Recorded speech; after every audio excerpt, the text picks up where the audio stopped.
Buongiorno! I've come to Liguria, a special region in northwest Italy, held between the sea and the mountains, with stunning cliffside views and charming coastal villages.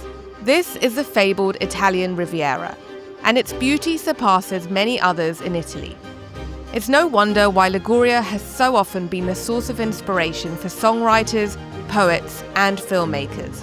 It's a narrow, rugged strip of land, but what it lacks in space, it more than makes up for in character. The Cinque Terre are a series of 5 picturesque villages that weave into the steep, rocky hillsides right above the blue sea.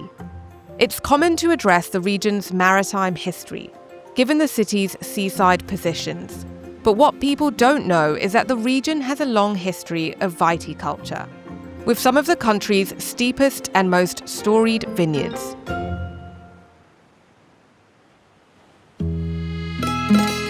Today, a small handful of producers continue this painstaking winemaking tradition in one of the most aesthetic but harsh places in all of Italy.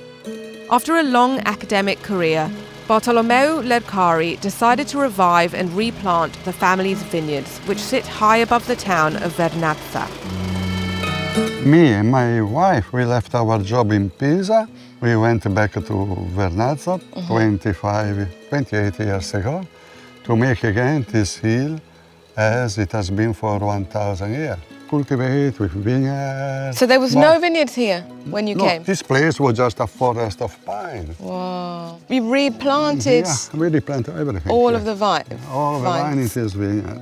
Our goal was to make this. This is our gift to Vernazza because we felt that it's a responsibility in front of humanity to preserve it for the future so people can see it. This is our history, this is our tradition. We have to preserve it. The method of cultivating vines practiced in this region is often called viticoltura eroica, heroic viticulture. Because these vineyards stand on terraces or steps, most jobs need to be done manually, a huge weight on both labor and time. It's not a bad life. It's not a bad life. I enjoy it. Indeed, there is sometimes people from Milan, horrible places. They ask me, "Oh, are you living here in wintertime?" Yes. How can you do it? I enjoy. I have sunshine, nice view. I see dolphin. Wow. I see nature, beautiful color. How can you survive in a big town? In front of you, you have another big building. No, here is very mild, never freezing. It's perfect. Yeah, it's really perfect. Why not? Bartolomeo has converted part of his winery into a small terrace where he welcomes curious passers-by to taste his wines, take in a prime view of the vineyards, and learn about the hard work involved in preserving a tradition native to the land. Al futuro. Salute. Salute. Grazie. Grazie.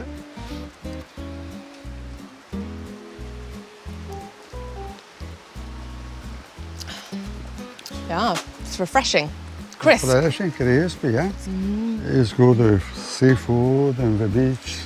Must be nice to taste the fruits of your labor, right? Yeah. Sometimes even too much. But now I give you the Cinque Terre, very special wine. So this Cinque Terre is really the star of the Cinque Terre wine. Yes, it is renowned. I heard the Pope the Pope and served the it King, in his banquets, Queen. the Queens. Always the best grapes are used to make this wine. Okay. We collect the beginning of the harvest. We make the wine in November. When they are very dry, Very right? dry, the Very grapes dry. Like the resin you use in the cakes. Yeah, yeah.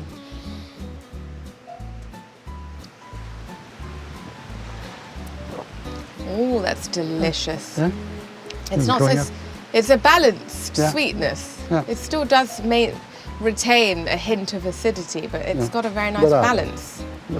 So here, I guess, it's just to toast to the continuation of preserving such a beautiful tradition. Cin cin. Cin cin. Al futuro. Al futuro. To the future.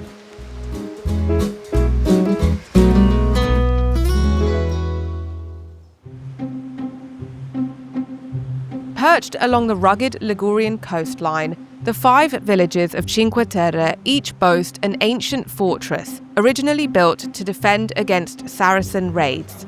Today, these once defensive outposts welcome travellers seeking a slower pace of life and an appreciation for nature, a way of living that has defined the Ligurian people for centuries. All 5 Cinque Terre towns are linked by hiking trails, and today I'm hiking from the village of Vernazza to Monterrosso along a very scenic hiking trail. The views are incredible. It literally goes all along the coast and you get the most epic scenery.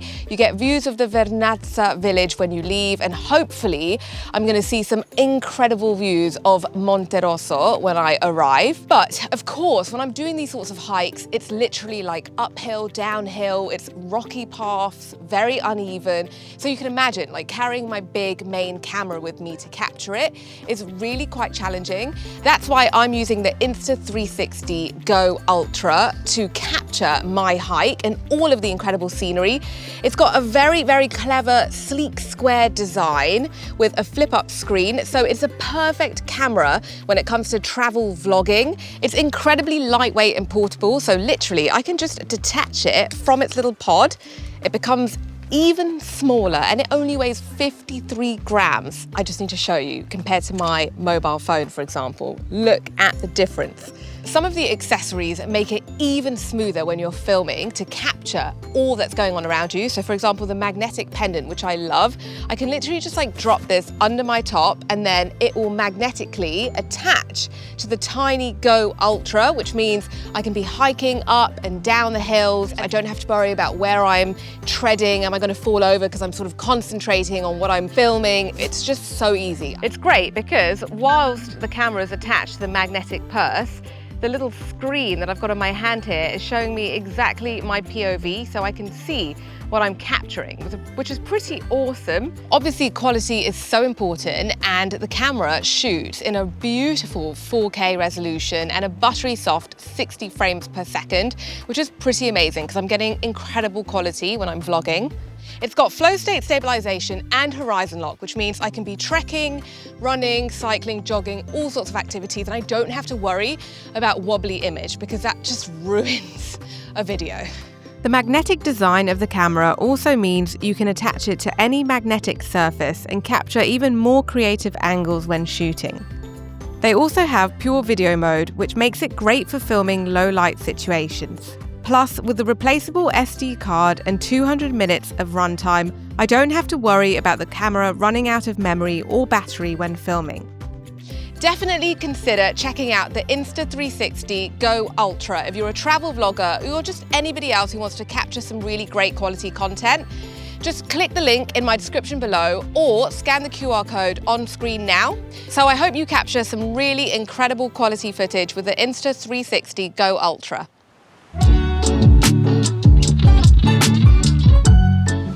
So I finally made it to Monterroso al Mare. This is the biggest of the 5 villages known as the Cinque Terre. So excited to be here. I've always wanted to visit. The iconic beach is behind me, which I cannot wait to see.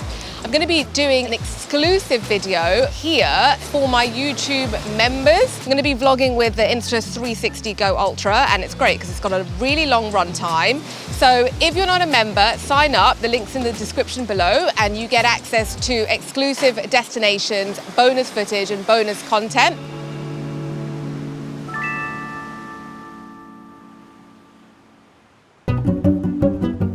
Clinging to the rocks overhanging the sea is Corniglia, the only Cinque Terre village which doesn't have direct contact with the sea. A steep set of stairs leads to the small harbour, used by locals today as both a place for leisure and for work. Many people in the village come from families that have worked at sea for generations, and much of their daily life is built around catching food from the sea. Just beyond the edge of town, the Galetti family runs a small restaurant out of their home, serving guests meals sourced straight from the sea and surrounded by decor crafted from the natural materials of the surrounding environment. It's truly special to find a place like this in the Cinque Terre. This is called an iti-turismo, so it's interesting because the concept is a little bit different from an agriturismo in that iti-turismo relates to fish tourism. So it's incredibly fresh, 0 kilometers, local fish and seafood, and it looks divine. The owners also have their own vineyards, which are on the hills here. So today they've served this beautiful pasta, which is a local casarecci pasta, which is very typical of this region. And we've got chestnut fish, which is interesting. I've never heard about chestnut fish before. They've mixed it with some olives and a really nice kind of buttery sauce made with local tomatoes, and it just looks gorgeous. That's beautiful. The fish is just amazing. It's so fresh. The setting of this iti-turismo is absolutely beautiful. You've just got this breathtaking view of the town of Corniglia below, and this just the endless blue of the Mediterranean Sea. It's actually such an idyllic, picturesque setting to have a beautiful fresh lunch and a gorgeous glass of the local white wine. It really does look like something out of a fairy tale.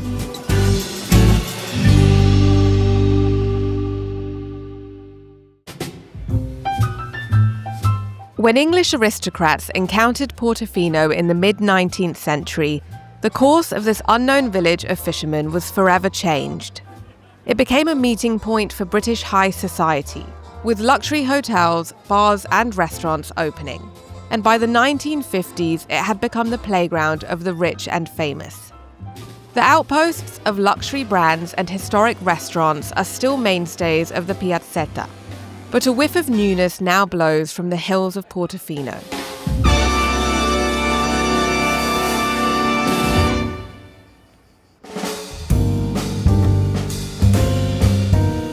So welcome to Casa Montefino.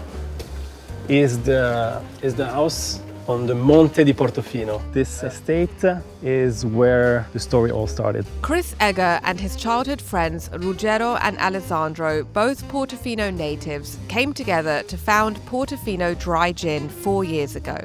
So you've got a beautiful view. We got a beautiful view of the harbour. Yeah. But this is really where the kind of gin or the idea kind of was born, or at least helped, right? Because this is the botanical garden. So yeah, we started about 20 years ago when I met my partner Ruggero, who's the owner of this house. He grew up here.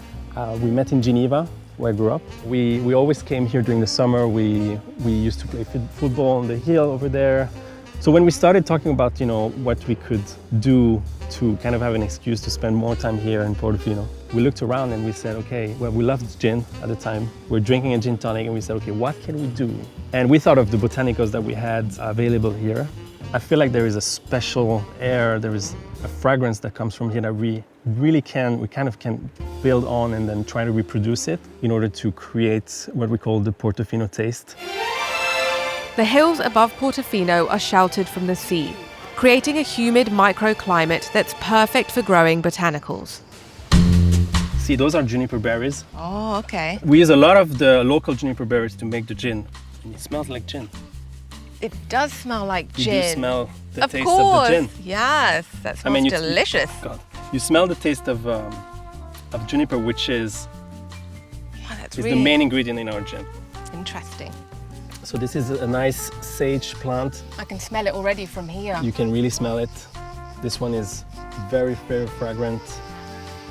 Oh my gosh, that smells incredible.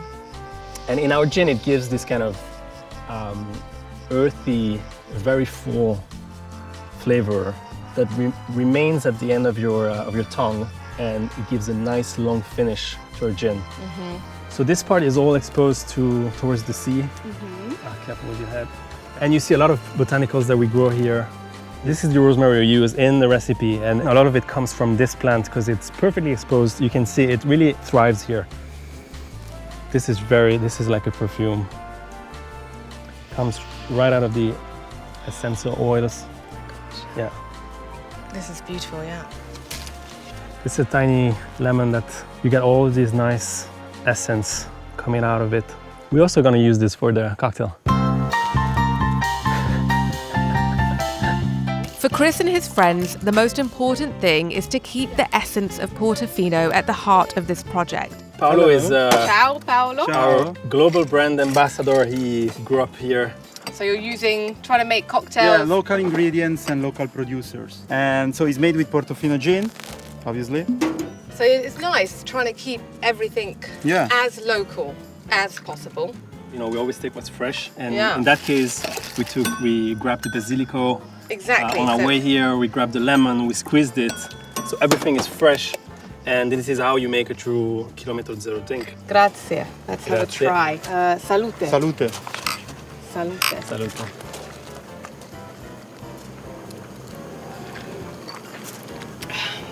Oh yeah, Yeah, low ABV, really nice. really Very refreshing. Refreshing, very, very refreshing. I think what's quite nice is that you and your friends have done, which is to really sort of, you have the younger generation now coming back to, their childhood land. It's sort of your adopted childhood land too. In my case. And really rejuvenating like the lands, for example, like creating a very exciting Portofino brand. Yeah, it's very exciting to think of new ways of kind of interpreting Portofino. So it's not only a very touristic, very packed place where, hotels have been now buying a lot of real estate, and then really the gin tells a story of nature, of friendship. It's a social drink, the gin and tonic, It kind of pauses really the moment, and this brings a little bit of dolce vita in your daily life. Everybody needs a bit of dolce I think so too. in their daily life, right? Salute. Salute. Thank you for inviting me to this It was a beautiful pleasure. garden.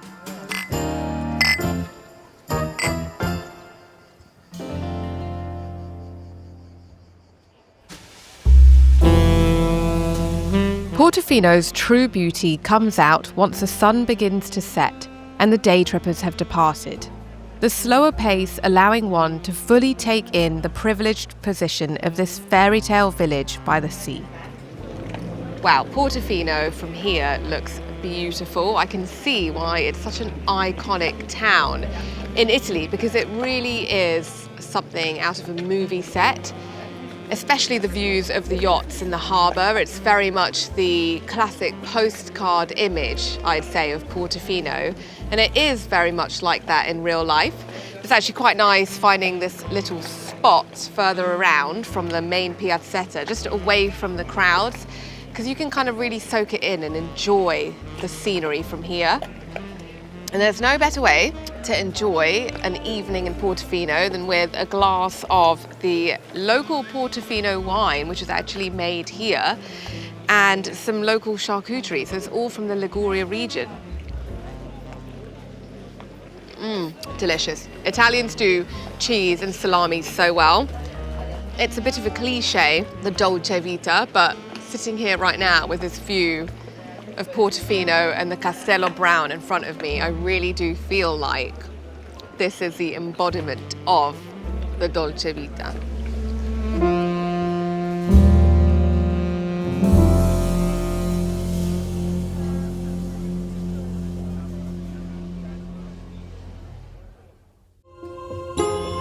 I spent the evening capturing some footage of the town of Santa Margherita di Liguri with the Insta360 Go Ultra. I'm filming a vlog about this town for my YouTube members, and I honestly think it's worth visiting and considering making it your base in the Italian Riviera.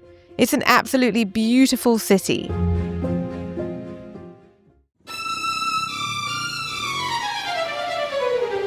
You can't live La Dolce Vita without a little beach time. Italian style, of course. And here on the Italian Riviera, picturesque coves are tucked all along this dazzling azure coastline. Today, I'm heading to one that perfectly captures that laid-back, sophisticated Italian charm. If there's one thing that Italians do very well, it's beach clubs, of course. And so this one is PARAGGI Beach. It's right by Portofino.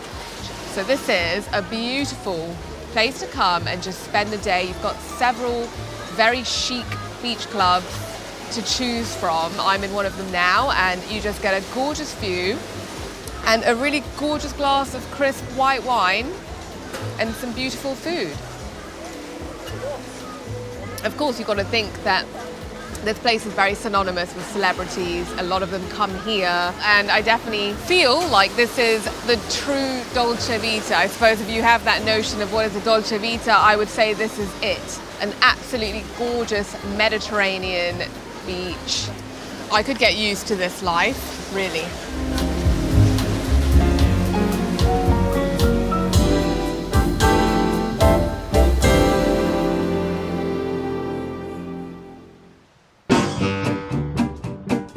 Nestled between the Mediterranean and the mountains sits Genoa, the proud capital of Liguria.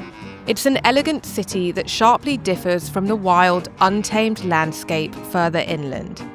For nearly 7 centuries, this city stood as a distinguished republic, and its port was once the centre of a great Mediterranean trading empire. The docks are what made Genoa rich. But this port had to feed hungry sailors who sometimes would come back to land after many months or years.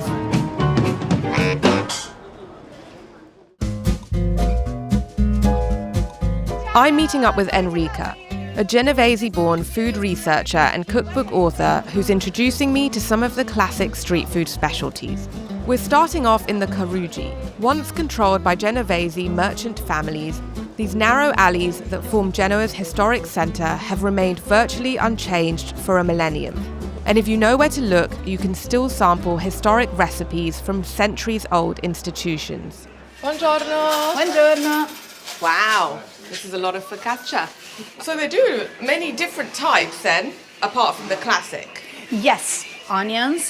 That probably is the most famous focaccia after the plain one. Oh, really? Okay. Yes. But in the morning, for breakfast, the classic's the best. Okay, yes, Okay. the classics is the best and is the historical one. The traditional version of focaccia is brushed with olive oil and a salt and water brine, which gives it its spongy, soft texture in the final rise. This is the real secret of the Genoese focaccia. Putting brine on top of the surface before baking. And then he make the dimples with the fingers, pressing very hard. The bread was mostly a poor man's meal, baked to feed the hungry sailors and peasants who lived amongst the tightly packed alleyways of the Peruggi. You have to flip it and eat it upside down, Okay. because the surface is the saltiest part of the focaccia. So it needs to touch your tongue first. Other way around. Yes.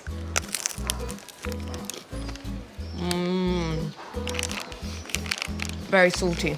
Salty, crispy outside, moist inside, chewy but not that much because it then melts.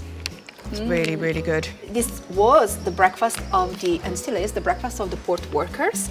And usually port workers has focaccia with a glass of white wine. Oh, Just to really? cheer up in the morning. That's what they used to do. Yes. The thriftiness of Ligurians to create something out of seemingly very little didn't just stop in the kitchen. And this is very interesting because a lot of the facades, you might think that this is real brickwork, but it's actually, look, it's painted, It is. right? If Yes. I'm not mistaken. Yes, they are painted. The nobles, so the very rich people, can afford bricks and stuccos and columns and statues on their facade. Those who are not as rich, they just paint it. They painted it, They so it's paint very it. clever. It's clever, it's cheaper, but in any case, it's very beautiful. While many come to Italy for well-known wheat-based favourites like pizza and pasta, Liguria has a rich culture of non-wheat-based foods, the topography of the region being particularly inhospitable to growing the grain. In the city's Sciamade, one of Genova's oldest street foods is still baked in deep wood-burning ovens on copper pans. This is a sciamada. Sciamada comes from the noun fiammata, which means flame, because when people pass by in front of these places, they see a flame burning inside the wood oven. We are seeing farinata. Farinata is a chickpea pancake made with chickpea flour, water and salt. I guess, you know, the farinata, the street food, was that really born out of a need back in the days for the dock workers, the sailors? They needed something cheap and easy to eat, and I Exactly. guess filling too. Exactly. Farinata is something very poor, very cheap, and this is very, very, very common in our city. Okay, so let's give it a try. Yes, let's try it. Just fresh out of the oven, so it's hot. It's fresh.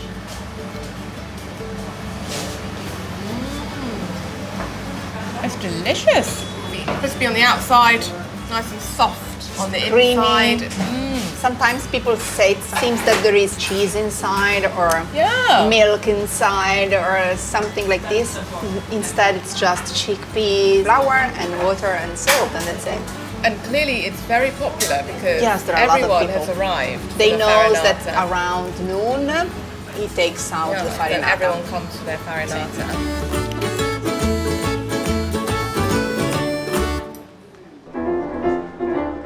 Leave behind Genoa's working streets and you enter a world of quiet luxury. Via Garibaldi is the luxury district of Genova. This is where the nobles decided to build their buildings. And you can really see that here because it's Yes. so grand. These buildings are These so grand. palazzos was built like countryside villas. They have ballrooms and they have frescoes, stuccos, So it's mirrors. so much luxury. Lot of luxury. But why? Because the Genoese families were the richest families in Europe. Wow. Genova was the city where the first bank set forth, Banco di San Giorgio, in the 1400s. They were bankers, They were bankers, they were traders, traders. merchants, bankers, financiers, shipbuilders. And I've heard that Genoa has a nickname, La Superba. What does that mean? Well, literally the superb city, because Genova was the richest city one of the richest in Europe, and so La Superba because it's important and rich and think to be higher than others. So Yeah. this is why it is called La Superba. Not far from Genoa, a different kind of treasure grows in abundance, basil. Though not so outwardly exuberant, this humble herb produces Liguria's gift to the world, pesto.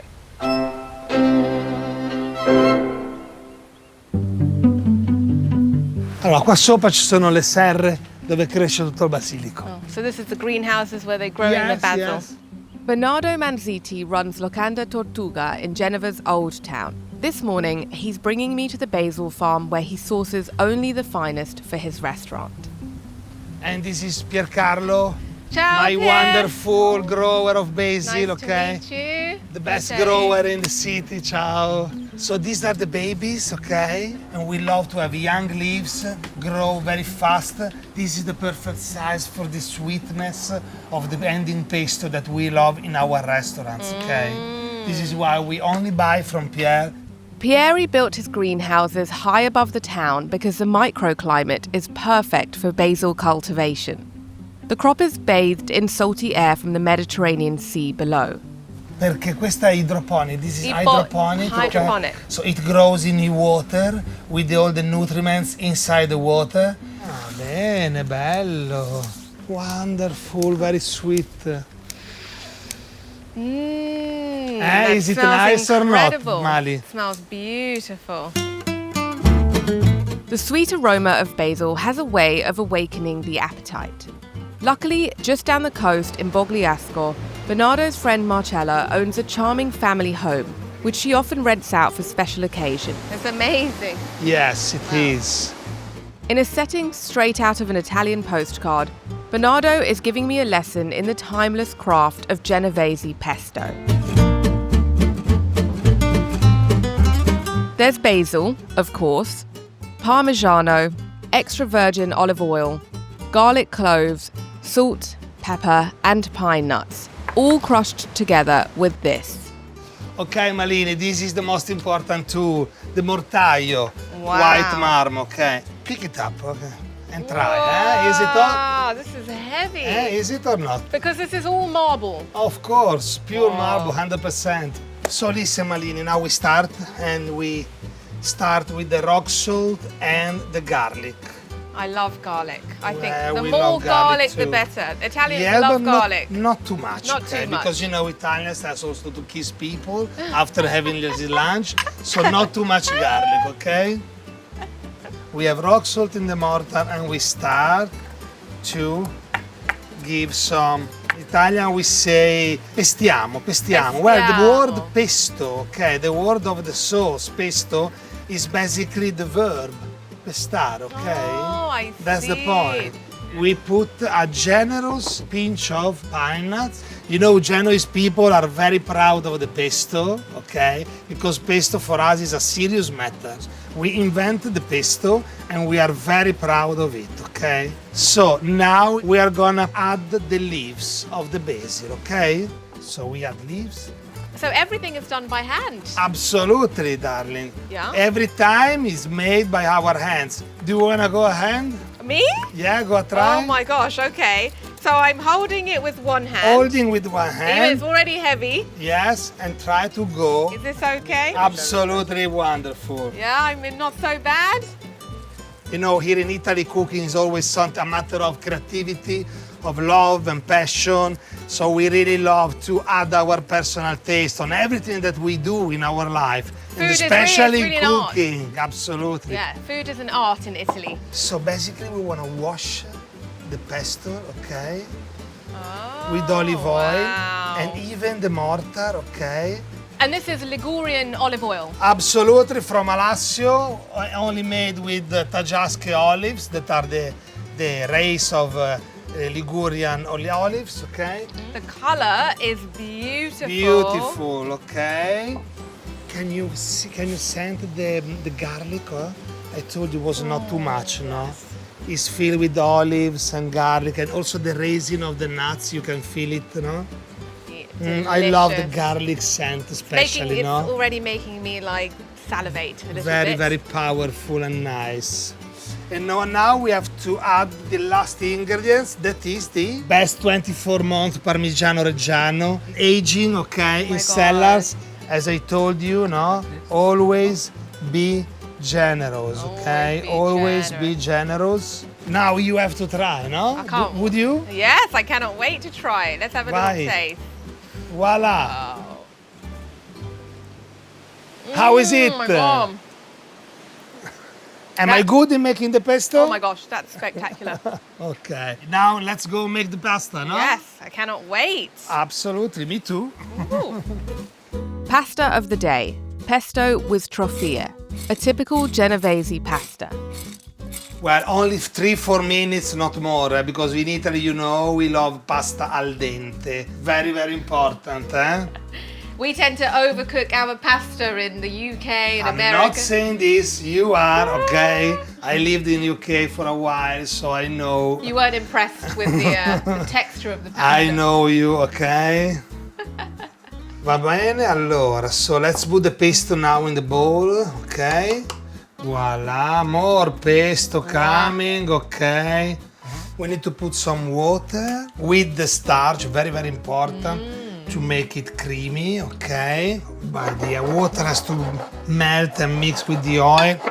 Nice. Perfetto. Opla! It's Something interesting. very, very good, is it? Oh my gosh. Okay. Voila, ready. Let's go to have Nice. our lunch.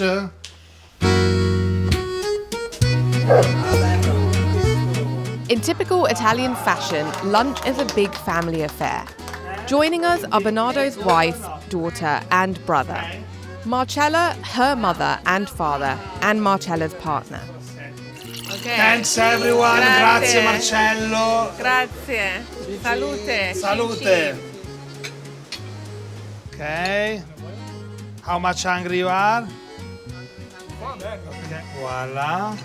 1, 2, 3. Is it nice or not? Absolutely delicious. Yes, it is. Really good. Does she approve of her daddy's pesto? Yes, Yes? always. Are the Ligurians the best at making pesto in Italy? We are the only maker of pesto. The rest is not pesto, okay?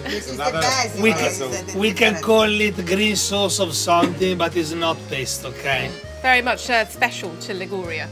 Yeah. We are special people in a special place, eating things that are special, okay? Next time, sugo di mora. You really are. You know that Genova is called the Superba in the past. Superba is superb, okay? So Genoese are superb. Okay? Sì, it's history, absolutely history.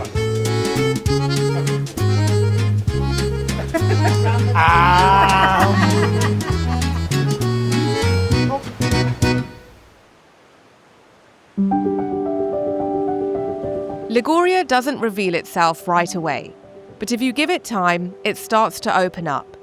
The rugged landscape shaped a tough, resourceful people who learned to work with what little land they had. That spirit of inventiveness has lasted for centuries, showing itself in everything from the food to the architecture, and in the quiet strength you can still see in the people who call this place home.